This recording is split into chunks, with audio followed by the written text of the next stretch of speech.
Alright, this one might upset some people in the knife community. If you're 100% against serrations and you only run plain edge knives, you might want to hear this, because technically, your knife is serrated too. Yep, every plain edge knife actually has microscopic serrations along the cutting edge. Most people just can't see them. When you sharpen a knife, the grit of the stone determines the size of those tiny teeth. Lower grit stones create larger micro serrations. Higher grit stones create smaller, tighter ones, but they never completely disappear. And here's the important part. A plain edge knife cuts partly because of these microscopic saw teeth, often called micro serrations. Especially when the knife isn't polished to a perfect mirror finish. These micro teeth are usually created by the abrasive grit of sharpening stones, and they allow the edge to bite into material. So instead of sliding through something perfectly smooth, the edge is actually doing a tiny sawing action. That's why a 600 grit edge feels aggressive and grabby, while a 3000 grit edge slices smoother but can lose some bite. You're not removing serrations, you're just changing the size of them. So when someone says serrations are terrible and plain edges are superior, technically, plain edges are just micro-serrated edges. The difference is scale. When plain edge equals microscopic teeth, serrated edge equals large teeth you can see. Same cutting principle, just different sizes.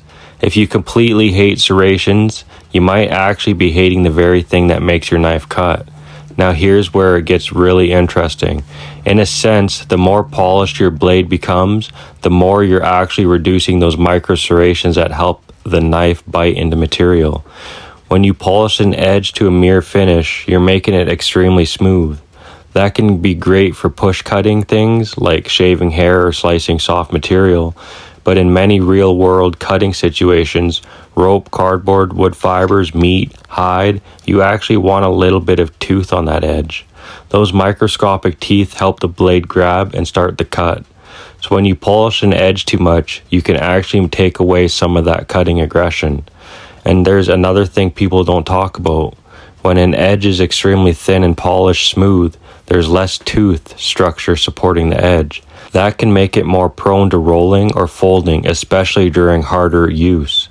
Now compare that to a fully serrated blade. If you break or chip 2 or 3 serration teeth, the knife will still cut extremely well. Why? Because the rest of the teeth are still doing the work. The cutting load is spread across multiple points instead of one continuous edge, and the valleys between the teeth protect parts of the edge from direct impact. The more I start digging into serrations and how cutting actually works, the more I realize something. A lot of what the knife world believes about serrations might actually be backwards. The more we dive into this, the more surprising it gets. Blade Basics over and out.